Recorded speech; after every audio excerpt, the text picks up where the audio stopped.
श्री शिवाय नमस्तुभ्यं। शिव महापुराण की कथा जिसके घर में चल रही है, जिसके टीवियों पर चल रही है, जिसके फेसबुक यूट्यूब पर चल रही है, जिसके मोबाइलों में चल रही है, घर में भले 5 मिनट शिव महापुराण की कथा चले, पर प्रतिदिन अपने मोबाइल को चालू कर 5 मिनट शिव पुराण चालू कर छोड़ दिया। घर में टीवियों पर अगर कथा आए तो भले सुनो चाहे नहीं सुनो, 5-10 मिनट उस टीवी को चालू कर छोड़ा करो, जिससे वो शिव महापुराण के शब्द हमारे घर के वातावरण को शुद्ध करें। एक बात बहुत ध्यान से सुनिएगा, पहले भी कहा है, आज फिर कहते हैं।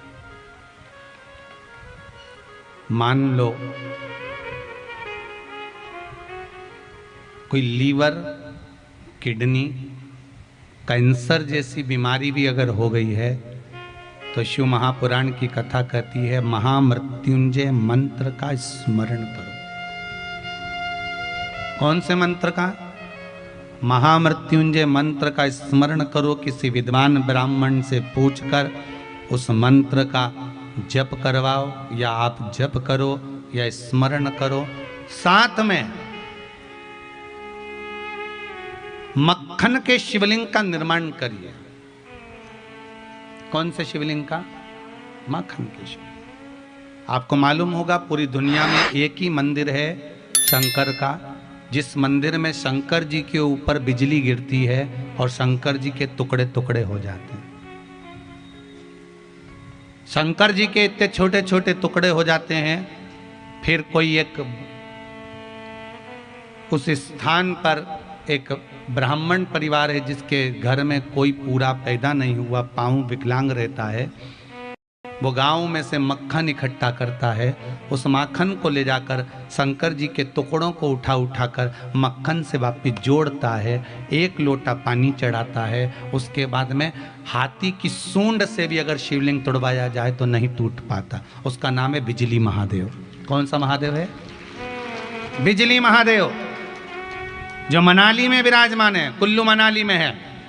मनाली में अगर बिजली गिरती है तो बिजली गिरते से सबसे पहले शंकर जी के शिवलिंग पर गिरती है। इतना बड़ा शंकर का शिवलिंग टुकड़े टुकड़े हो जाते हैं, उसका नाम बिजली महादेव। छोटे छोटे टुकड़े शंकर भगवान के हो जाते हैं और शिवलिंग के टुकड़े होते हैं, फिर वापिस उसको माखन से जोड़ा जाता है, वो बिजली महादेव। कभी आप लोग कुल्लू मनाली जाएं तो इधर उधर हिल स्टेशन पर घूमने की जगह एक बार बिजली महादेव का दर्शन कर अवश्य आए। जाने का देखना हो तो नेट पर सर्च कर देख लिया करो कि बिजली महादेव जाना है, कहाँ पड़ेगा, कितने किलोमीटर पड़ेगा, ऊंचाई भी है, थोड़ा पैदल चलना पड़ता है। बिजली महादेव, बिजली गिरती है, शंकर के छोटे छोटे टुकड़े हो जाते हैं। टुकड़े होने के बाद एक परिवार का व्यक्ति ऊपर जाता है, चढ़ता, धीरे धीरे धीरे धीरे माखन मांगकर उसको लगाता है शंकर भगवान। तो यहाँ शिव महापुराण की कथा कहती है बड़ा रोग आ गया, बड़ी बीमारी आ गई, घबराना नहीं, घबराना नहीं। महामृत्युंजय मंत्र का स्मरण करो और माखन के शिवलिंग का निर्माण करो। माखन के शिवलिंग का निर्माण कर उसका पूजन अर्चना कर सुबह के समय पर उसका स्मरण करो, पूजन करो। शाम को प्रदोष काल के समय पर भगवान शंकर का पूजन दूसरी बार कर उसको विसर्जन करो। धीरे धीरे धीरे धीरे जो बड़ी बीमारी आ जाती है वो धीरे धीरे औषधि रोग पर काम करना प्रारंभ कर देती है, दवाई लगना प्रारंभ हो जाती है और व्यक्ति को आराम मिलना प्रारंभ हो जाता है। मक्खन के शिवलिंग का सुख और रोग मुक्ति के लिए अच्छा है। मक्खन का शिवलिंग, हमारे यहाँ तो 33 कोटि देवताओं ने अलग अलग शिवलिंग का निर्माण करा। कोई मोती का शिवलिंग बनाते हैं, कोई पार्थिव शिवलिंग का निर्माण करते हैं, कोई दही के शिवलिंग का निर्माण करते हैं, कोई मूंगे का शिवलिंग, कोई पारद का शिवलिंग, कोई स्फटिक का शिवलिंग, कोई स्वर्ण का शिवलिंग, कोई चांदी का, तांबे का, पीतल का, एल्युमिनियम का, पारे का, अनेक अनेक वस्तुओं का शिवलिंग का निर्माण होता है। हमारे 33 कोटि देवताओं ने अलग अलग शिवलिंग का निर्माण करा है, अलग अलग चीज के लिए, कि व्यक्ति को उसका लाभ क्या मिलना चाहिए, उसका फल क्या मिलना चाहिए। रोग मुक्ति के लिए मक्खन के शिवलिंग का निर्माण है महाराज। मक्खन के शिवलिंग रोग मुक्ति के लिए। आप शिव की आराधना में लगे हैं, भगवान शंकर की आराधना में डूबे हैं, शिव भक्ति में डूबे हैं, तो सुख मिलना है।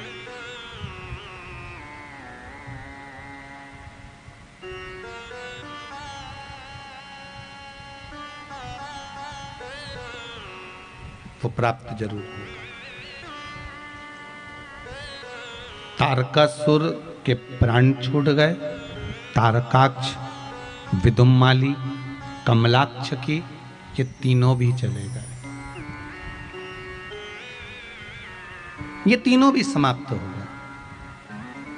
समय आया, देवादिदेव महादेव के नेत्र बंद थे, बंद नेत्र से अश्रु का एक बूंद नीचे गिरा, और अश्रु का बूंद जब नीचे गिरा, उस अश्रु के बूंद के गिरने पर, अश्रु का एक बूंद जब नीचे गिरता है तो उससे एक बालक जन्म लेता है जिसका नाम अंधकासुर हुआ। क्या नाम पड़ा है? अंधकासुर। अंधकासुर। और वो अंधकासुर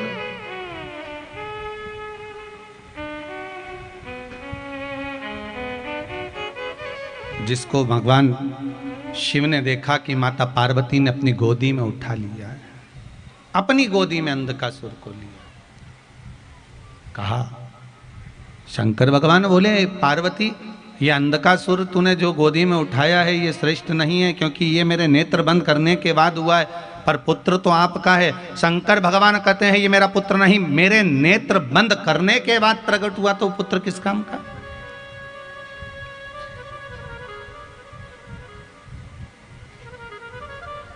वो पुत्र किस काम का? जो नेत्र बंद करने के बाद प्रकट हुआ, उस पुत्र की परिभाषा क्या है?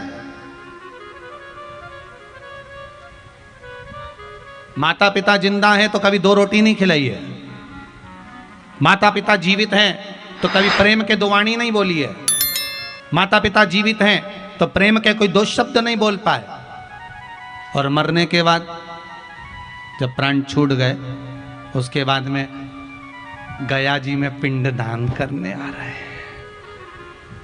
पिंड नहीं कर रहे, पिंड छुड़ा रहे हैं।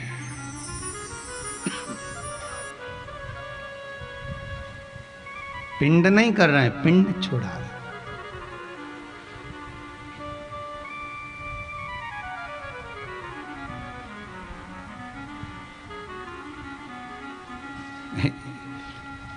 एक पिंडा देने से पिंड छूट जाएगा? जम के तो बोलो जरा, दमदारी से बोलो जरा। गया जी के पास में रहते हो, ये मत सोचना कि एक पिंडा दे दिया तो पिंड छूट गया।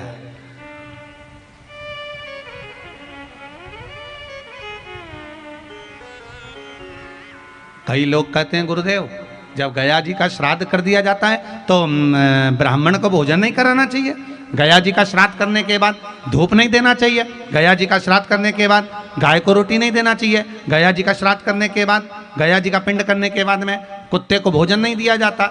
शिव महापुराण की कथा कहती है, तुम्हारे अंश में, तुम्हारे शरीर में तुम्हारे माता और पिता का भाव जुड़ा हुआ है। शरीर में जो ये मांस है ये तुम्हारी माता का दिया हुआ है, शरीर में जो हड्डियां हैं ये तुम्हारे पिता की दी हुई हैं।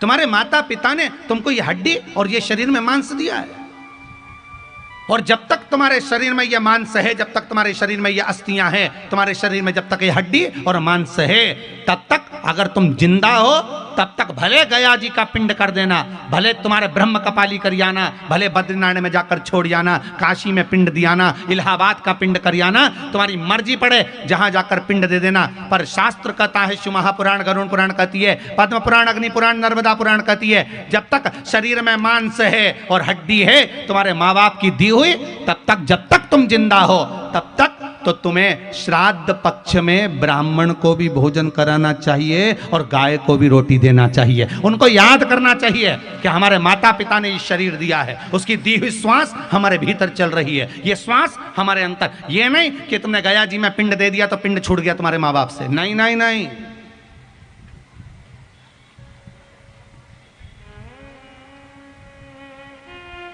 वो छूटे नहीं है, वो जुड़े हैं।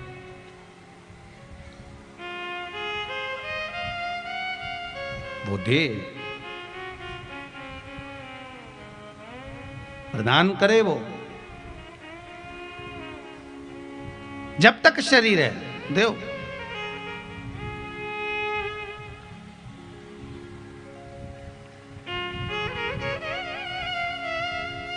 जब तक शरीर चल रहा है प्रदान करो। फिर निवेदन करूंगा, शरीर चले और तुम्हारे घर में चले, बहुत अच्छे से समझ लेना, शरीर चले और तुम्हारे घर में चले, तब तक सारे अच्छे काम कर लो, सारे पुण्य के काम कर लो। कौन कौन सी बात का ध्यान रखोगे? शरीर चले और जम के बोलो जरा, तुम्हारे घर में चले, तब तक सारे अच्छे काम कर लो। जिस दिन शरीर नहीं चलेगा और तुम्हारे घर में नहीं चलेगी, तो तुम कोई काम कर पाओगे? फिर तो उनके कहने पे चलना पड़ेगा। किनके कहने पे? वही चंद्र घंटा और वही कुसमांडा, जो घर में 2-3 बहुएं इकट्ठी होती ना, जगदम्बा होन, त्रिवेणी संगम, गंगा यमुना सरस्वती जब इकट्ठी होती है तो ऐसी हलचल होती है। तुम इलाहाबाद में जाकर देखना, प्रयागराज में तीनों नदी जब इकट्ठी हो तो वहां पर एकदम ऐसा बहाव इतनी तेज हो जाता है। तो तुम सोचो कि तुम्हारा घर में जब 3 बहुएं आएंगी, 2 बहुएं आएंगी, 4 बहुएं आएंगी, तो हलचल नहीं होगी क्या? बोलो तो सरी। तुम तो सोचो कि भगवान गुरुजी हमारे घर में शांति रहे, शांति रहे, शांति रहे। गुरुजी तो आशीर्वाद दे कि शांति हो, पर ये 3 घाट की इकट्ठी हो रही हैं, इनका भी तो कुछ होगा।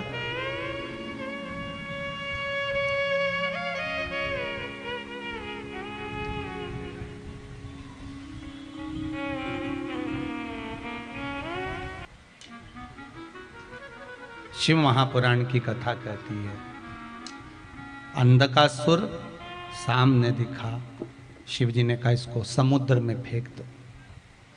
समुद्र में बच्चा है, मर जाएगा। शंकर जी कहते हैं अगर जन्म लिया है तो फिर वो जीवित रखने की जवाबदारी जिसकी है वो जानेगा, तू फेंक दे, तो छोड़ दे इसको।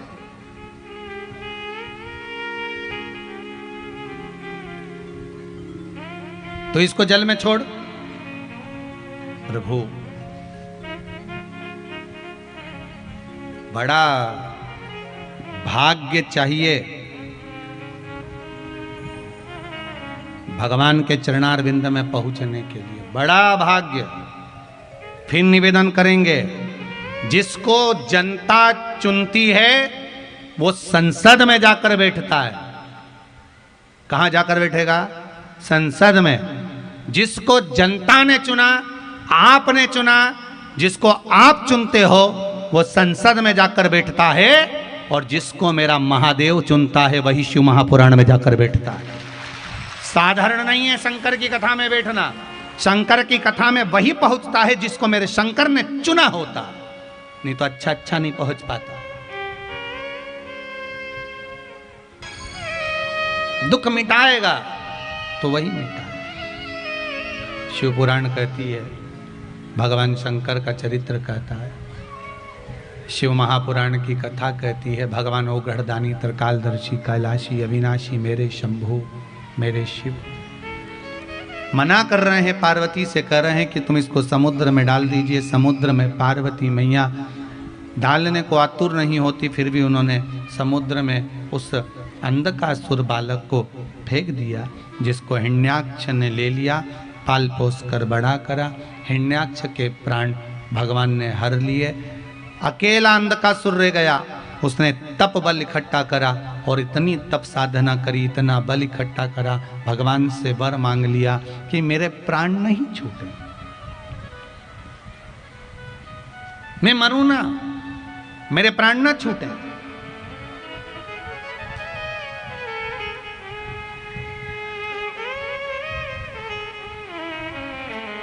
मेरे प्राण नहीं छूटना चाहिए, मैं मरूं ना। एक बात अच्छे से ध्यान रखना महाराज, ये लेन देन सब नीचे चलता है, ऊपर कुछ नहीं चलता। ऊपर तो केवल एक ही चीज चलता है, जो तुमने कथा सुनी, जो तुमने दान करा, जो तुमने पुण्य करा, जो तुमने सत्कर्म करा और मुख से भजन किया, नेत्रों से दर्शन किया, श्रवण शक्ति से कथा का रसपान किया, इन हाथों से सेवा करी और पांव से चलकर तीर्थ करा, बस यही ऊपर चलता है, इसके सिवाय कुछ नहीं चलता।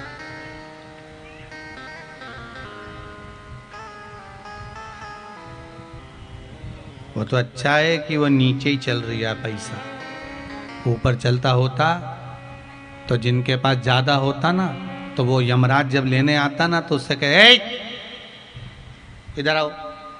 यमराज कहता हाँ सर बोलिए, 4 पेटी माल ले जाओ, हमारी अम्मा को छोड़ जाओ, पड़ोसन को उठा के ले जाओ, जा। मौत से किसकी रिश्तेदारी, आज हमारी कल तुम्हारी बारी है, जाना सबको है।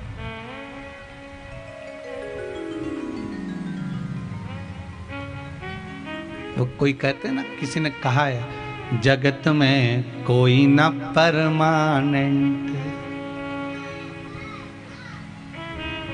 कौन परमानेंट है यहाँ?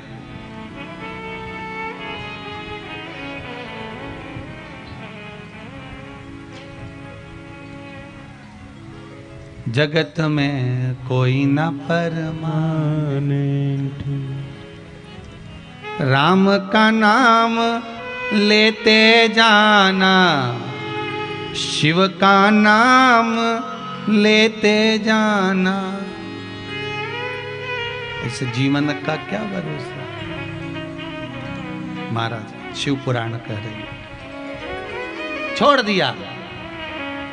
अब अंधकासुर तप साधना कर कर कर रहे हैं कि मेरे प्राण न छूटे, तप करा, ब्रह्मा जी का वर प्राप्त करा। वर मांगो क्या चाहिए अंधकासुर? अंधकासुर कहते हैं मेरे प्राण न छूटे, मैं मरूं ना, मेरे कभी मरना ही नहीं मुझको। ब्रह्मा जी बोले ऐसा तो कभी हो नहीं सकता कि तुम मरोगे नहीं, मरना तो पड़ेगा, इसके सिवाय तुम्हें जो कुछ मांगना हो तो मांग लो। इसके सिवाय अगर कुछ मांगना हो ना तो मुझे देने में दिक्कत नहीं है, मांग लो। कितना विद्वान था रावण, जिसने मांगा क्या था भगवान से?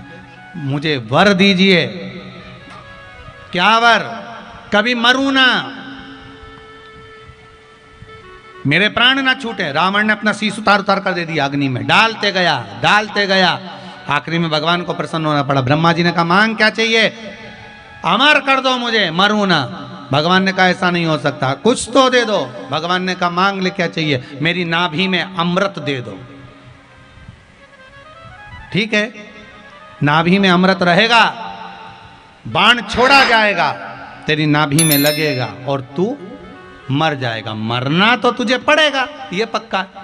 तो रावण कहता है कि नाभि में अमृत दे दो, नाभि में बाण लगेगा तब मैं मरूंगा, तो नाभि में अमृत दे दो। ठीक है, ब्रह्मा जी ने कहा तथास्तु, दे दिया। रावण बोले अभी भी मेरे को जाना नहीं है वापिस, मुझे और कुछ भी मांगना।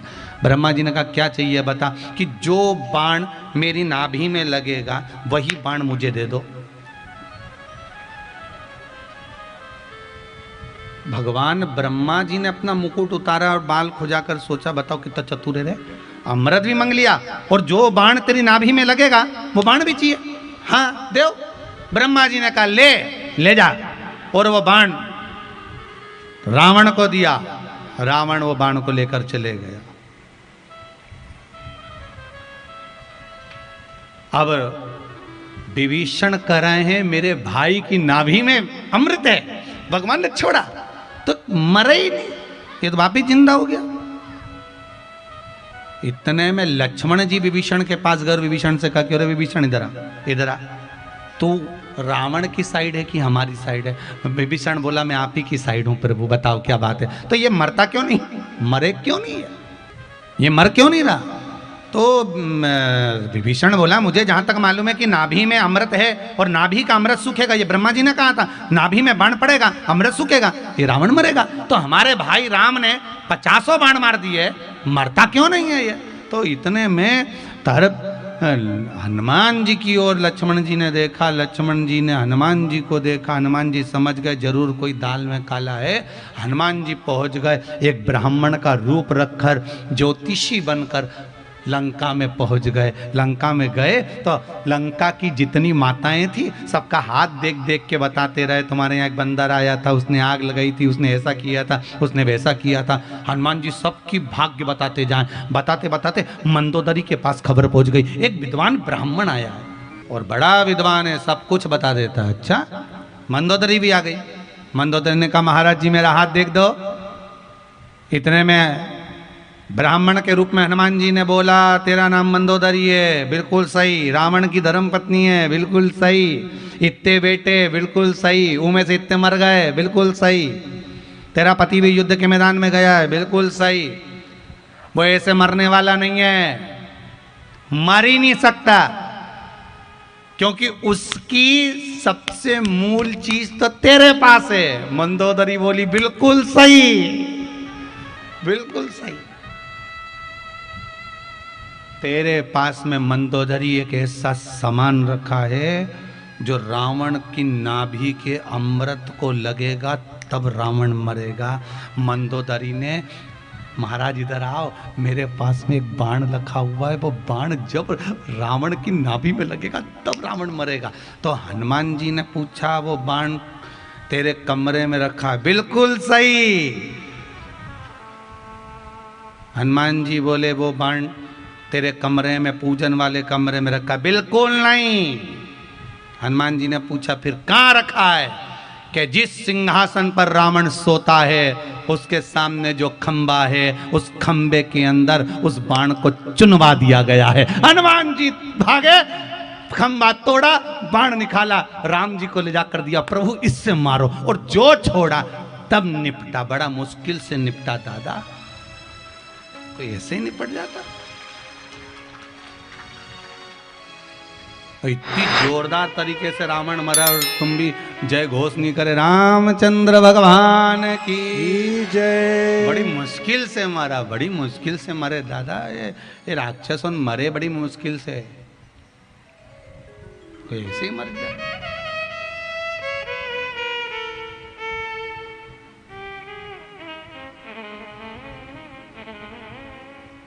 वो बाण छोड़ा गया।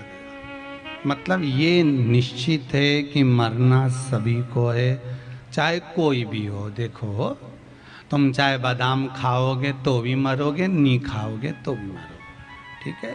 रोटी खाओगे तो भी मरोगे, नहीं खाओगे तो भी मरोगे, मरना तो है।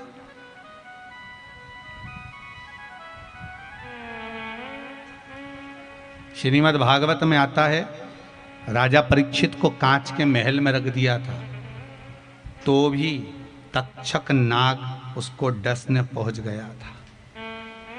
मरना तो है,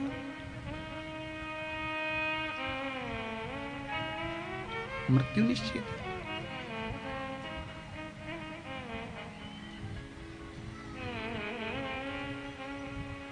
बस अकाल मृत्यु वो मरे जो काम करे चंडाल का, काल उसका क्या बिगाड़े जो भक्त हो भगवान का। आप शिव के उपासक हो, आएगी मृत्यु।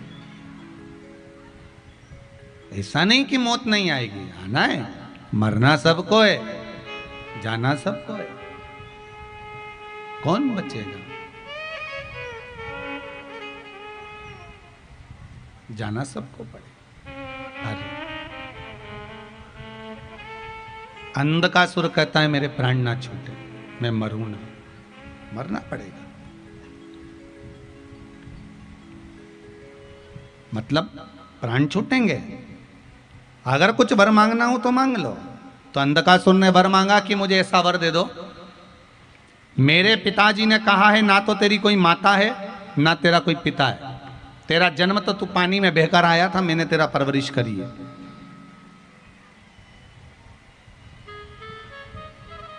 ना माता ना पिता,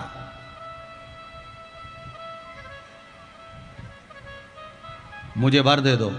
जिस दिन मैं अपनी माता को गलत दृष्टि से देखूं उसी दिन मेरे प्राण छूट गए।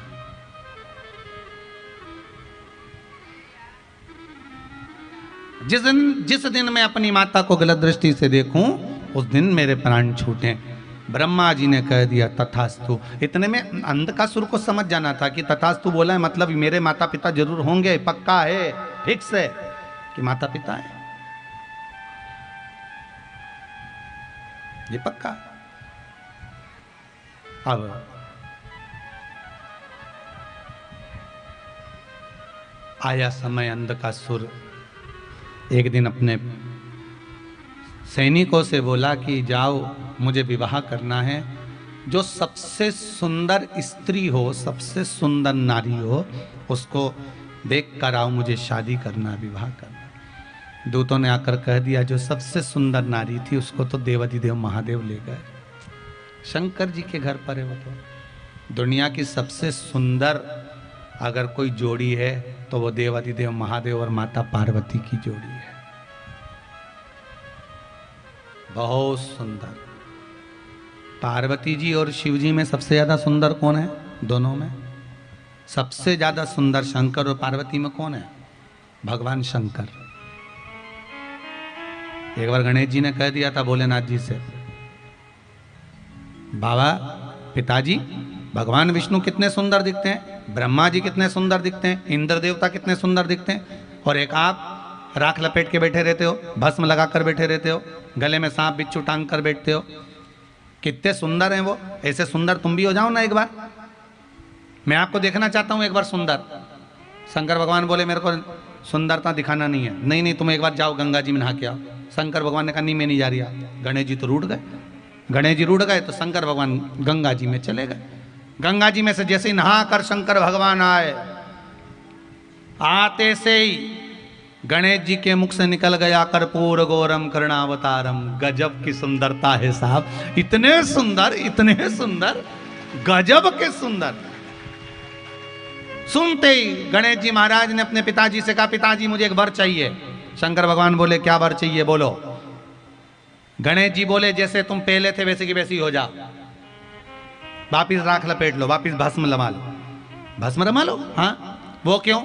शंकर भगवान ने पूछा वो क्यों? गणेश जी बोले पिताजी बस आप भस्म लगाओ पहले। भगवान शंकर ने पूछा क्यों, बता तो सही। इतने में गणेश जी बोले मैं मेरी माता से ज्यादा सुंदर किसी को नहीं देख सकता, मैं अपनी माँ से ज्यादा सुंदर किसी को नहीं देख सकता, मेरी पार्वती मैया से ज्यादा सुंदर आप नहीं दिखना चाहिए। तो शिव जी ने कहा ठीक है। उस दिन से भोलेनाथ जी ने भस्म चढ़ा ली स्तन पर। अति सुंदर है मेरे शंकर,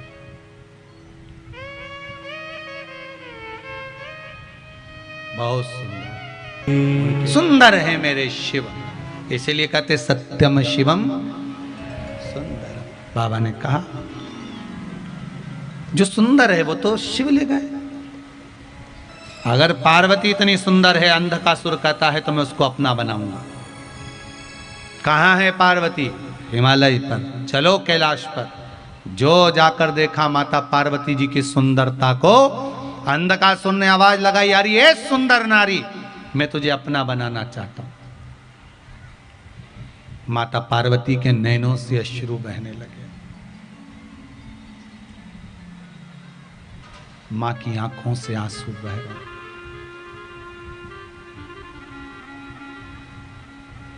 देखो मां बहुत गुस्से में होती है तो भी रोती है, मां बहुत प्रसन्न होती है तो भी रोती है। पार्वती मैया क्यों रो रही हैं? कि आज मेरा बेटा मेरे सामने खड़े होकर कहता है कि मुझे अपना बनाना चाहता है। इसने मांगा था जिस दिन मैं अपनी माता को गलत दृष्टि से देखूंगा उसी दिन मरूंगा, और इसने गलत दृष्टि से देख लिया। मृत्यु की घड़ी निश्चित आ गई है, पास में पहुंच गई। कहते हैं विनाश काले, जम के बोलिए, विनाश काले विपरीत बुद्धि। जब व्यक्ति का विनाश का समय आता है उसकी बुद्धि बिगड़ जाती है।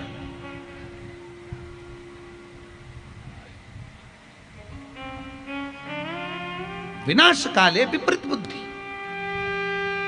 विनाश का समय आएगा, बुद्धि बिगड़ गई। अच्छा खाते खाते, अच्छा रहते रहते, अच्छी जगह पर रहने पर, अच्छे गुरु के साथ रहने पर, अच्छी शरणागति में रहने पर, अच्छा सुख भोगने पर भी अगर तुम्हारे बुद्धि में, विवेक में कुछ गलत चल रहा है, गलत आ गया, समझ लेना उस दिन तुम्हारा विनाश का समय तुम्हारे पास में आ गया। अच्छी जगह पहुंचने पर भी अगर तुम्हारा विवेक काम ना करे। कई लोग मंदिर में जाकर भी लोगों के लिए बुरा ही मांगते हैं, हे भगवान। कई कई कथा में बैठकर भी बुरा मांगते हैं, हे भगवान उसने ऐसा कर दिया, हे भगवान उसको ऐसा कर देना। क्यों? हम भगवान के मंदिर में अपने लिए मांगने गए हो, समय बर्बाद मत करो। जिस दिन भगवान तुम्हारे सामने आकर खड़ा हो जाए और कह दे मांग तुझे क्या चाहिए, उस दिन अपने लिए मांगना। हे परमात्मा, अगर देना चाहते हो तो इतना दे दो कि आप मेरे घर में मेरे साथ हमेशा रह लो। क्यों? क्योंकि अगर आप कुछ दे भी दोगे, मैं 2-4 लाख मांग भी लूंगा, कितने दिन चलेगा? मैं हैंडसेट मांग भी लूंगा, कितने दिन चलेगा? मैं सोने का हार मांग लूंगा, कितने दिन चलेगा? अगर आप मेरे घर में रहोगे, मेरे साथ रहोगे, तो ये पक्का है कि दुख मुझे कभी नहीं आने वाला। आप मेरे हो जाओ, मैं आपका हो जाऊं, और मुझे चाहिए क्या? आप मेरे हो जाओ, मैं आपका हो जाऊं, और मुझे क्या चाहिए? वो एक भजन की लाइन गाते ना, मेरे घर के आगे भोलेनाथ तेरा मंदिर बन जाए, जब खिड़की तो तेरा दर्शन हो जाए। जब आमने सामने रहना होगा, जाना आना होगा। बाबा, जब अपन आमने सामने रहेंगे तो जाना आना भी होगा। तो आप अगर कुछ देना चाहते हो तो बस इतना दे दो कि आप मेरे हो जाओ। दुनिया के लोग कहें कि तुझे इतनी बड़ी समस्या, इतना बड़ा दुख है, इतना कष्ट है, तो एक बात जरूर कहना, अगर समस्या निकट है, अगर समस्या विकट है, समस्या बेकार है, विकट है, तो चिंता मत करना, मेरा शंभू भी मेरे निकट है, मेरे पास में, मेरे करीब में है, मुझे दुख नहीं आ सकता। ये जानती हूं। मैंने शंकर की कथा सुनी है, मैंने शिव महापुराण की कथा का रसस्वादन करा है, मैंने 7 दिन बैठकर कथा को श्रवण करा है। मुझे शंकर कभी धोखा देगा ही नहीं। दुनिया के सब धोखा दे सकते हैं, पर शंभू नहीं दे सकता, शंकर नहीं दे सकता। वो मेरे साथ,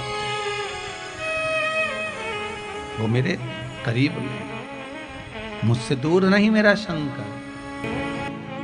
मांगा था, अंधकासुर ने माता को गलत दृष्टि से देख लिया, शिव जी को क्रोध आ गया। शंकर भगवान ने उसी समय पर भैरव को प्रकट करा। बटुक भैरव सामने आए और उन्होंने अंधकासुर के प्राणों को हर लिया। अंधकासुर के प्राण चले, प्राण समाप्त हो गए, मर गए, प्राण छूट गए, अंधकासुर के प्राण चले गए। गलत दृष्टि से देखा। और बहुत ध्यान दीजिएगा इन दृष्टि पर, बहुत ध्यान दीजिए। देखिए, आपकी जैसी दृष्टि होगी, सामने वाली सृष्टि वैसी नजर आने वाली। बहुत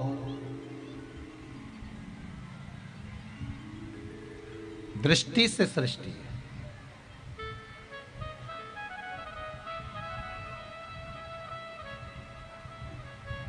आपकी दृष्टि जैसी होगी वैसे नजर आएगा। चोर को चोर नजर आता है, साहूकार को साहूकार, बेईमान को बेईमान, ईमानदार को ईमानदार, धर्मात्मा को धर्मात्मा, पुण्यात्मा को पुण्यात्मा, सत्कर्मी को सत्कर्मी, पापी को पापी। आपकी दृष्टि जैसी होगी, सामने की सृष्टि वैसी नजर आएगी। अंधकासुर के प्राण छूट गए। आगे सुंदर चरित्र आया है। महाराज शंखचूर्ण राक्षस की धर्म पत्नी का नाम था तुलसी, और उस शंखचूर्ण को महाराज भगवान विष्णु ने उसका सात्वित्व डिगा दिया था। शंकर भगवान ने उसका संहार कर दिया था। शंखचूर्ण की पत्नी तुलसी गंडकी नदी बन गई। कौन सी नदी बनी है? गंडकी नदी। गंडकी नदी का रूप धारण कर लिया, और गंडकी नदी बनकर शंखचूर्ण की उस धर्म पत्नी तुलसी ने कहा, सुनो नारायण, आपने मेरा सात्वित्व डिगाया है, मैं आपको श्राप देती हूं कि आप पत्थर के बन जाओगे। मुझको मुझ गंडकी नदी के अंदर आप प्रकट होगे। और शालिग्राम भगवान कहां से प्रकट होते हैं? गंडकी नदी से। मुझ गंडकी नदी में से आप प्रकट होगे, गंडकी नदी के भाव से आप प्रकट होगे। और गंडकी नदी के रूप में शिव महाराज शंकर भगवान से कहा, भोलेनाथ आपने मेरे पति को मारा है। शंभु आपने मेरे पति को मारा।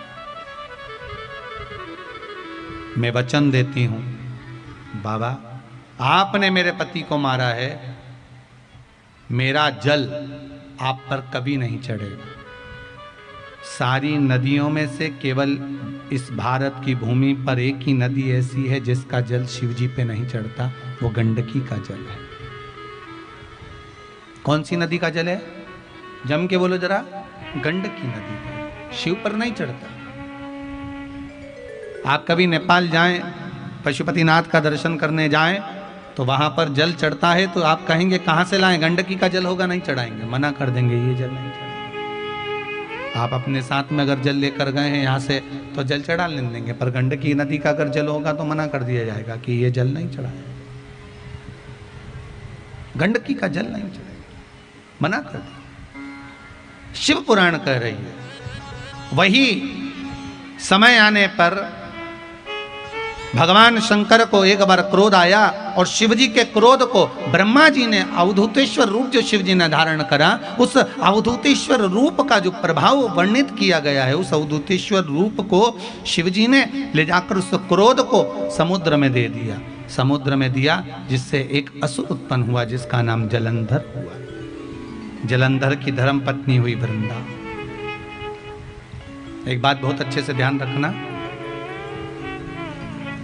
जो बच्चा रात्रि में गंदगी कर देता हो, पलंग बिस्तर को गंदा कर देता हो,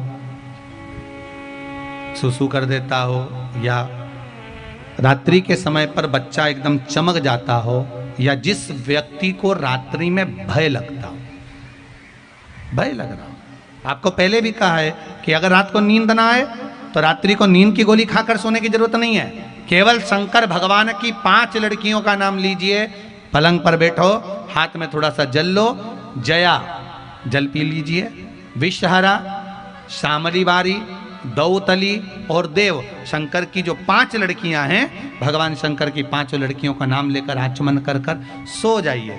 आपको टेबलेट खाने की जरूरत नहीं पड़ेगी, नींद की गोली खाने की जरूरत नहीं पड़ेगी, एकदम झकास नींद आएगी, एकदम मस्त नींद, चक नींद सो।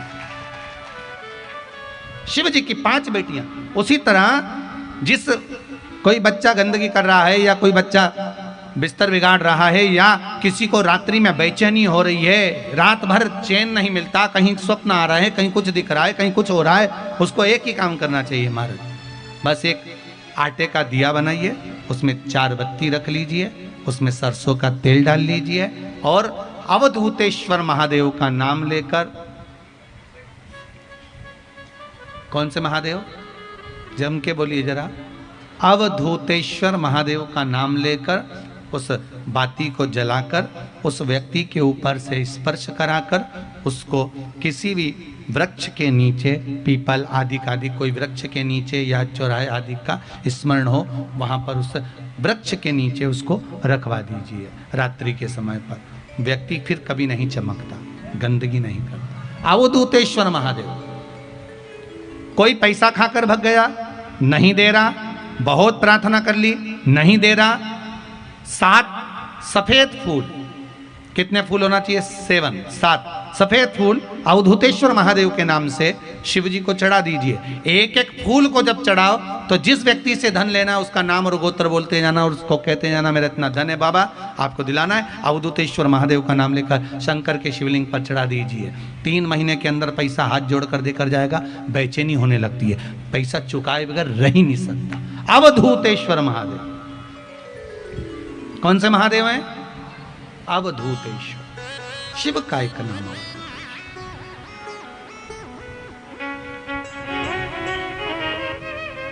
जलंधर की उत्पत्ति हो गई। वृंदा जिनकी पत्नी है, और ये वृंदा अगर जलंधर राक्षस प्रवृत्ति का है तो वृंदा राक्षस के घर की बेटी जरूर है, पर इसकी भक्ति भगवान नारायण में जुड़ी हुई है। ये भगवान की अविरल भक्ति में डूबी रहती है, ये भगवान के अविरल भजन में डूबी रहती है। बहुत सुंदर बात कही है महाराज। परिवार में सब तरह के लोग रहेंगे, किसी का मन कथा में लगेगा, किसी का नहीं लगेगा। कोई भजन में लगेगा, कोई नहीं लगेगा। कोई भगवान के सत्संग से जुड़ेगा, नहीं जुड़ेगा। कोई का मन है, कोई का मन नहीं।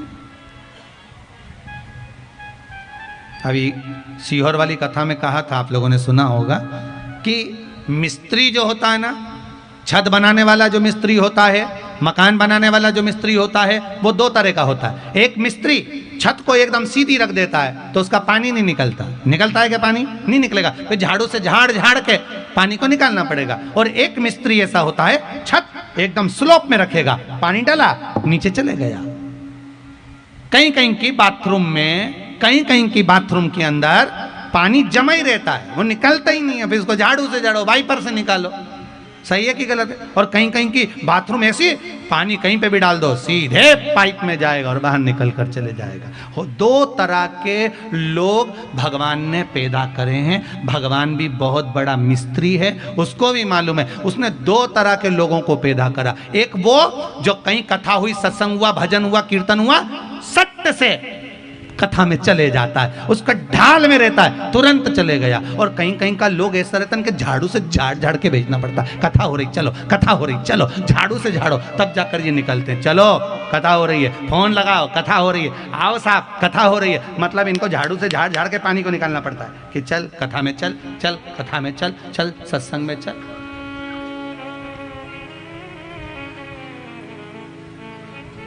पर शेर घाटी में जितने भी आप लोग बैठे हो, आपको झाड़ू से झाड़ के नहीं लाए, आपको तो मिस्त्री ने ढाल में बनाया था। इसलिए जैसे ही कथा चालू हुई और आप ढाल में पहुंचे, कथा चालू वैसे ही पहुंचे। और शेर घाटी के तो आए, पर शेर घाटी के बाहर के भी बहुत आए। कितने लोग आए शेर घाटी के बाहर से? जरा हाथ उठाओ जो बाहर से आए। गजब आए रे। फिर शेर घाटी के कितने आए रे? जब तुम ही सब बाहर से आ गए तो बहुत बढ़िया। हर हर महा। सब बाहर के हो जितने बैठो, हाथ उठाओ, बाहर वाले जितने बाहर से आए हो। इधर कुर्सी पे भी बाहर वाले ही हो, इधर भी हो क्या? और राम जी राम, गजब, धन्य। बैठो बैठो, रखो रखो, हाथ रखो। अब जरा शेर घाटी वाले की भी देख लें। शेर घाटी वाले उठाओ जरा, जो शेर घाटी के। ये तुम भी कम नहीं हो रहे, गजब हो, बहुत बढ़िया। रख लो रख लो रख लो रख लो, धन्य।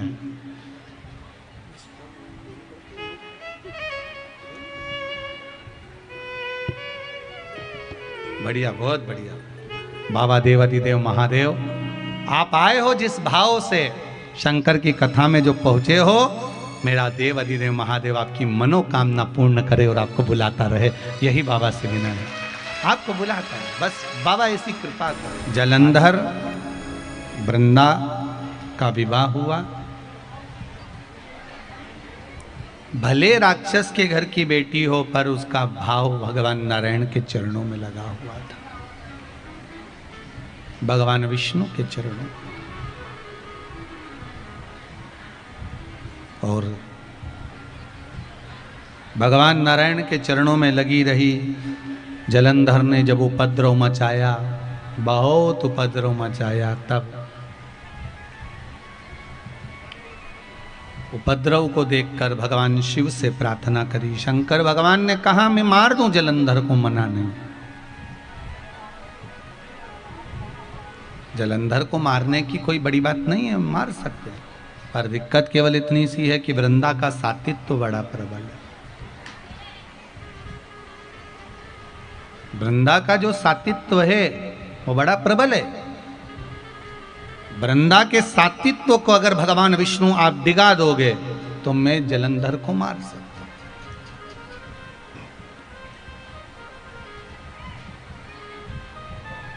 वृंदा के सातित्व को अगर डिगाया जाए तो फिर भगवान विष्णु ने कहा ठीक है। भगवान नारायण वृंदा के कक्ष में पहुंच गए और भगवान विष्णु वृंदा के कक्ष में पहुंचे, भवन में पहुंचे, जलंधर का रूप रखकर पहुंचे।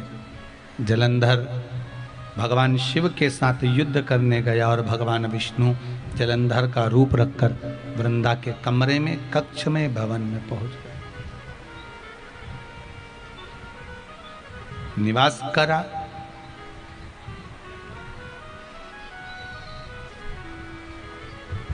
एक नारी का सातित्व बड़ा प्रबल होता है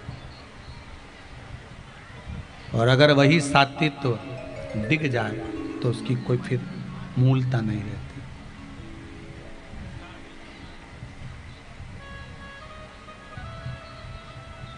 पति को परमेश्वर कहते हैं। क्या कहते हैं? जम के बोलो जरा। परमेश्वर। पति परमेश्वर कब रहता है, कब कहलाता है? जब उसकी पत्नी और उसके बच्चे उसके कहने पर चलें तो समझ लो कि पति परमेश्वर है।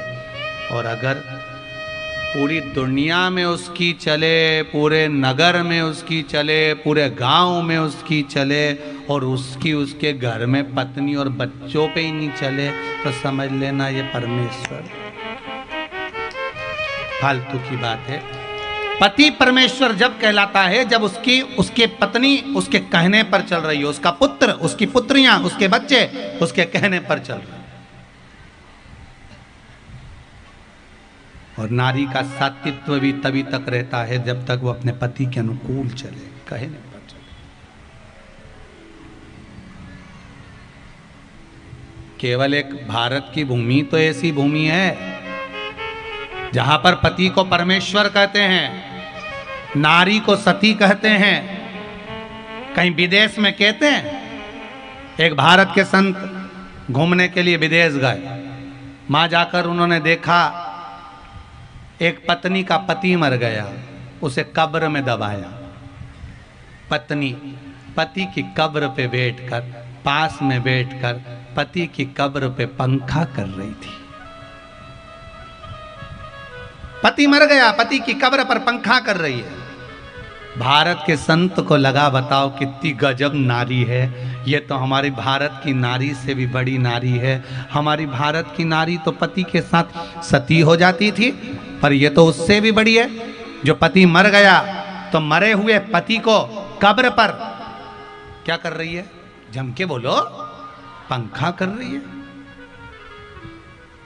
ये तो भारत की नारी से भी बड़ी नारी है। संत ने हाथ जोड़कर निवेदन करके पूछा, माँ ये बताओ कि हमारे भारत की नारी तो प्रथम गिनती में आती है, पति के साथ सती हो जाती है, पर तुम तो उससे भी बड़ी हो, पति की कब्र पर पंखा कर रही हो, तुम उससे भी बड़ी हो, मैं तो आपको नमन करता हूँ।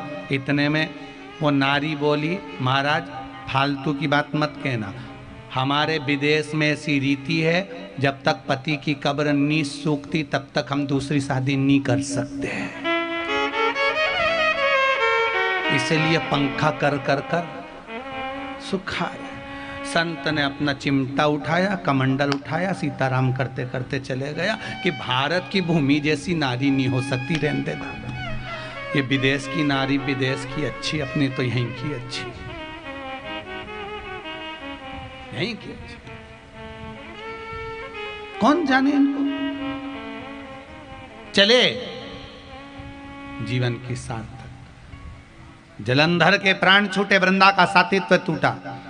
जलंधर के प्राण छूटे, जलंधर का शीश कटा हुआ वृंदा की गोद में जाकर गिरा। जब गोद में आया तब रोती हुई बोली, तुम कौन? नारायण को पहचान गई, क्रोध में आ गई। वृंदा ने कहा, नारायण तुमने मेरा सातित्व डिगाया है, मैं श्राप देती हूं तुम पत्थर के हो जाओगे, मैं तुलसी का क्यारा बनूंगी। तुलसी का दल, तुलसी का दल शिव पर नहीं चढ़ेगा, मंजरी जरूर शंकर पर चढ़ती है। शंकर पर मंजरी चढ़ेगी और तुलसी दल नहीं। और तुलसी दल भगवान शंकर पर केवल एक दिन, बैकुंठ चतुर्दशी का दिन, आज का बैकुंठ चतुर्दशी का दिन, केवल एक दिन रात्रि को 12 बजे से 4 बजे के बीच में तुलसी का दल शंकर भगवान पर चढ़ता है और बेलपत्र भगवान श्री हरि नारायण को, ठाकुर जी को चढ़ती है। इन दोनों को उठाकर शहद की शीशी में भरकर रख लिया जाता है, दोनों को डालकर। जो बच्चा पढ़ने में कमज़ोर होता है, जो एग्ज़ाम में पास नहीं हो पाता है, उसको 1 महीने तक वो शहद बैकुंठ चतुर्दशी का चटाया जाता है। बच्चा पढ़ने में होशियार हो जाता है, उसकी बुद्धि प्रबल हो जाती है। आज वो बैकुंठ चतुर्दशी का स्मरण। भगवान शिव औघड़दान, आनंद देने वाले, भगवत स्मरण कराने वाले, भगवत तत्व को प्रदान कर। महाराज भगवान आनंद की राशि है। शिव तत्व को प्राप्त का साधन बैकुंठ चतुर्दशी को हरि हर मिलन का बड़ा मूल आनंद है। हरि भगवान हरि और हर का मिलन। शिव महापुराण की कथा कहती है, भगवान के पावन चरणों का स्मरण करते हुए लक्ष्य तत्व तक पहुँचें और अपने जीवन को सार्थक बनाते हुए शिव तत्व की ओर वंचित, शिव तत्व की ओर जावे। जब हम भगवान शंकर के पावन चरणारविंद की ओर अग्रण्य होते हैं,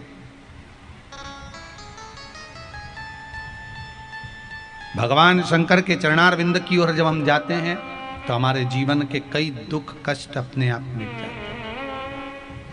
कोई कहता है मंदिर जाओगे तब दुख कटेगा, मंदिर जाओगे तब कष्ट कटेगा, शंकर की कथा में जाओगे तब कष्ट कटेगा, तब दुख कटेगा। शिव महापुराण की कथा कहती है, तुम्हारे मन में जिस दिन मंदिर जाने का भाव प्रकट हो गया शंकर जी के, जिस दिन तुम्हारे मन में शिव महापुराण में जाने का भाव प्रकट हो गया, समझ लेना दुख उसी दिन से कटना प्रारंभ हो गया। क्योंकि हम भले ना पहुंचे पर हमारा मन वहां तक पहुंच गया।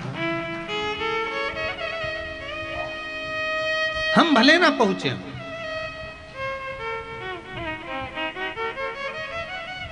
हम भले मंदिर तक नहीं पहुंचे, हम भले शिव महापुराण तक नहीं पहुंचे, पर हमारा चित्त, हमारा मन, हमारी वृद्धि, हमारी बुद्धि, हमारा चित्त पहुंच गए। और ये मन ही तो पहुंचना चाहिए। ये मन का पहुंचना ही तो जरूरी है। फिर वही वाली बात आ गई, ये मन बड़ा चंचल है, कैसे तेरा भजन करूं, जितना इसे समझाऊं उतना ही मचलता, उतना ही मचलता।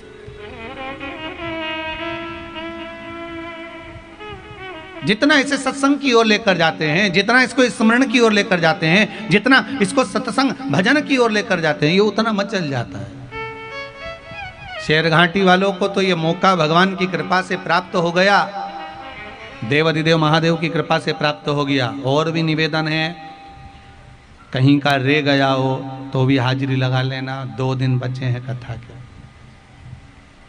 कितने दिन बचे हैं? 2 दिवस। और कितनी प्रसन्नता की बात है कि बाबा देवाधिदेव महादेव की कथा इस मानव शरीर के द्वारा प्राप्त हो रही है, श्रवण करने का मौका मिल रहा है, उसको अपने जीवन में उतारिए। भगवान श्री गणेश जी महाराज की बाल लीलाओं का स्मरण किया गया। वर्णन आता है, एक बार माता पार्वती बैठी हुई थी, भगवान शिव से निवेदन करा, भोले बाबा क्या बात है पार्वती? पार्वती जी बोली, प्रभु आपसे कुछ कहना है। शंकर जी बोले, बोलो क्या बात है? पार्वती जी बोली, प्रभु बस इतना सा कहना है कि मैंने जब गणेश जी का माथा कट गया था, शीश कट गया था, तो भगवान से निवेदन करा था। क्या निवेदन करा था? कि हे गंगा मैया, अगर मेरा बेटा जीवित हो गया, मैं तुझे 1.25 लाख आटे के दिए दान करूंगी। चलो अपन दीप दान कर दें। पार्वती जी चली।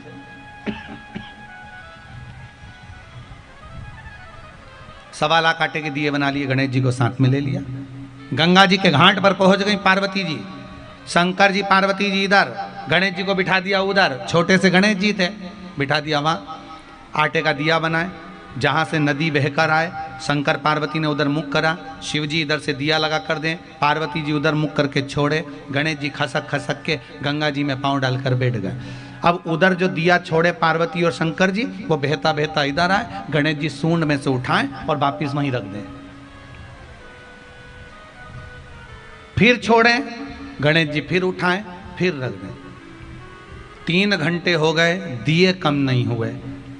पार्वती जी ने शंकर जी से पूछा, भोलेनाथ एक बात समझ में नहीं आ रही, इतने सारे दिए छोड़ दिए गंगा जी में पर दिए कम नहीं हो रहा। इतने में शंकर जी बोले, एक बार ब्रह्मा जी बोल रहे थे दान करने से बहुत बढ़ता है। अब उनको क्या मालूम था कि इनका दादा पकड़ पकड़ के छोड़ दिया है, ये छोड़ रहा है, ये पकड़ के वापस रख दिया। थोड़ी देर बाद गणेश जी की सूंड शंकर जी के पांव के पास में आई और दिया रख रही थी।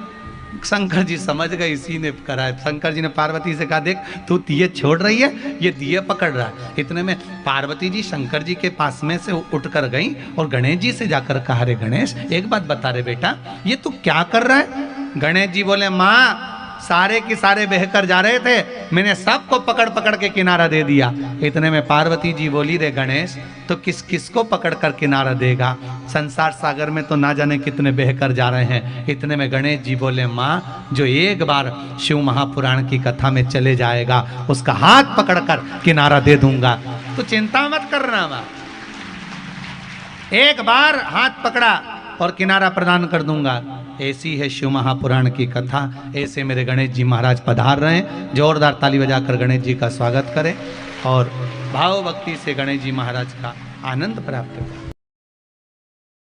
जी महाराज की गणेश 18 साल की बेटी हो गई थी पर संतान में पुत्र नहीं, तो उसने भाव से कथा सुनी।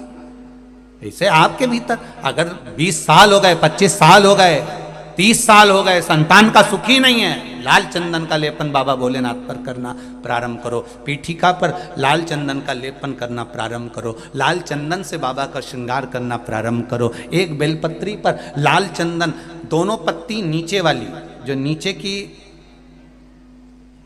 की जो 2 पत्ती होती है इस पे लाल चंदन और बीच वाली पत्ती पर पीला चंदन लगाकर बाबा के शिवलिंग को समर्पित करिए। बाबा से प्रार्थना करिए, रोज प्रार्थना करो। परंतु एक बात का स्मरण रहे, 25 साल हो गए, 20 साल हो गए, 30 साल हो गए, संतान नहीं, तो पहले जल से अभिषेक कराना, अभिषेक कराकर उस जल का आचमन करने के बाद हाथ को खासा करना, धोना, उसके बाद में फिर वापिस बाबा का स्नान कराओ, फिर चंदन का लेपन कराओ, फिर 1 लोटा जल चढ़ाकर बाबा का स्नान कराओ। बाबा का बड़ा सुंदर भाव से लाल चंदन से जो अभिषेक करता है, बाबा को लेपन कर कर फिर जल चढ़ समर्पित करता है, निश्चित है उसकी गोदी मेरा देव अधिदेव महादेव जरूर भरता है। ये निश्चितता है। हम तो बेटियों से भी कहते हैं, जिसका विवाह नहीं हो रहा हो, 25 साल, 30 साल, 27 साल, 28 साल, 32 साल, 40 साल हो गए हो, नहीं हो रहा हो बेटा बेटी का विवाह, उसे लाल चंदन का प्रयोग अशोक सुंदरी वाली जगह पर 7 बिंदी लाल चंदन की लगाकर 7 बेलपत्र 7 बिंदी पर रखिए और महाराज अपनी कामना कर कर भगवान से आइए, बाबा देगा, करेगा। 3-4 महीने में विवाह पक्का करेगा। ये लाल चंदन की महत्वता है शिव तत्व।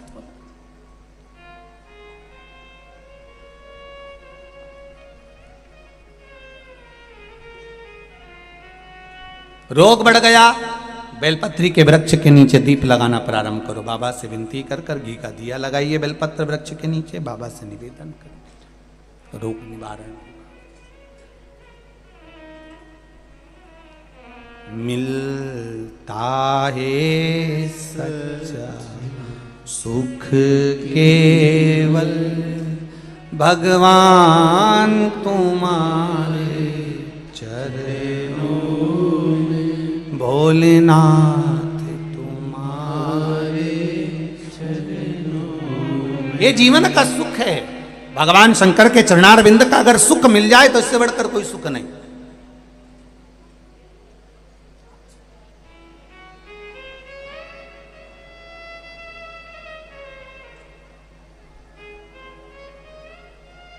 चित्तवृत्ति में शिव को समाइए।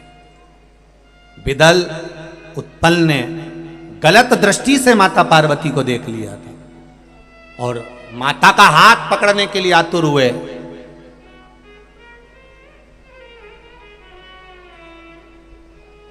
क्रोध आ गया मां को। मां ने मुंदुक पड़ा था, उस कुंदुक का प्रहार कर दिया। शिव जी के चरणों में जाकर वो कुंदुक गिरा।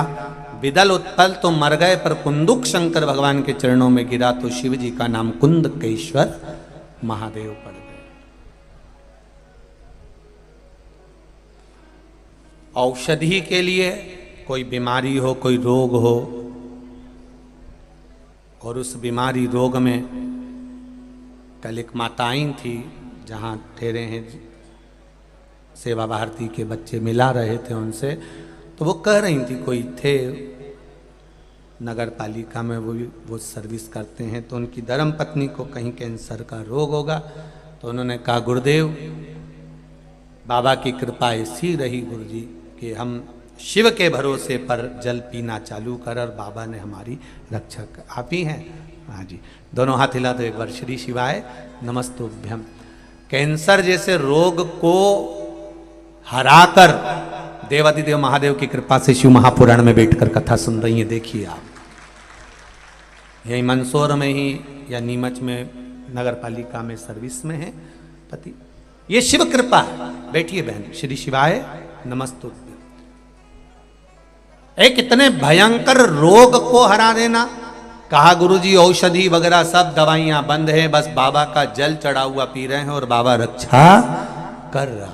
ये भरोसा, ये दृढ़ता, ये विश्वास। कई लोग के मन में आता होगा कहीं गुरुजी ये सब लोगों को कहीं पगला तो नहीं, परंतु एक बात बताओ रे कि आज का जमाना में किसी को बेवकूफ बनाना बड़ा कठिन काम दादा, तो कौन बनाएगा? और तुम बन जाओगे। इतने विद्वान पढ़े लिखे सबकी बुद्धि काम करती है कि एक बार शिव महापुराण में महाराज ने बोला है तो पढ़ो शिव पुराण में कि कहां लिखा हुआ है, पढ़ो, स्मरण करो, स्कंद पुराण पढ़ो, पद्म पुराण पढ़ो, अग्नि पुराण पढ़ो, नर्मदा पुराण पढ़ो, और एक एक चीज निकालो कि महाराज ने बोला वो गलत तो नहीं बोला। चिंतन करिए, रात्रि को जाकर स्मरण करिए। और पहले भी कहा, आज फिर कहते हैं, प्रैक्टिकल करने का प्रयास करें। पहले करके देखो। मैंने पशुपति व्रत करके देखा और मुझे लाभ मिला, तब आप दूसरे को कहो कि करेगी तो मिलेगा जरूर, निश्चित है। निश्चित। कहने वाले तो कह देते हैं कि बताओ वहां बैठ गए होंगे और कह दिया होगा, लोग तो पागल जैसे हो गए हैं, लोगों में तो अकल ही नहीं है, बुद्धि नहीं है। कौन किसी को मूर्ख बना दे? नहीं नहीं साहब, आज का जमाना विद्वत्ता का जमाना है, लैपटॉप और कंप्यूटर का जमाना है। 4G समाप्त हो गया, कल से 5G चालू हो गया। कल से ही चालू हुआ है 5G। 4G समापन हो गया, 5G चालू हो गया। इतना विद्वत्ता का युग चल रहा है, कोई किसी को अपशब्द नहीं कहता और कोई किसी को कुछ नहीं कहता।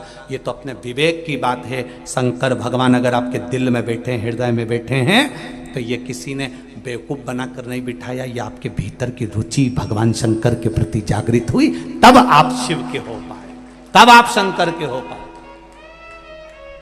शिव ऐसे ही नहीं मिल जाता है। अब इन दीदी ने भी तो प्रयास करा होगा कि एक लोटा पानी चढ़ाकर तो देखूं, शिव सुनेगा मेरी, और यह विश्वास रखकर उन्होंने जल चढ़ाया और पानी पिया, तो कैंसर जैसे बीमारी से भी मुक्त हुई है। कैंसर जैसी बीमारी को भी पीछे पछाड़ दी।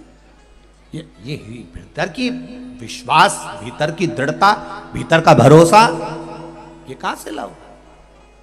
और मेरी माताओं से, मेरी बहनों से, मेरे भाइयों से और मेरे जितने बंधु यहां बैठे हैं, बेटा बेटियां, सबसे निवेदन करूंगा, आप प्रतिदिन बिना शर्म के, बिना संकोच के एक लोटा जल चढ़ाने शिव मंदिर जरूर जाओ। वो तुम्हारा अंतिम समय तक हाथ नहीं छोड़ेगा, उछाल देता रहेगा, नीचे नहीं गिरने देगा। एक ठेला चलाने वाले से भी कहूंगा, एक भीख मांगने वाले से भी कहूंगा, कब तक भीख मांगोगे? और भगवान परमात्मा ने तुम्हें भीख मांगने के लिए नहीं भेजा है राष्ट्र में।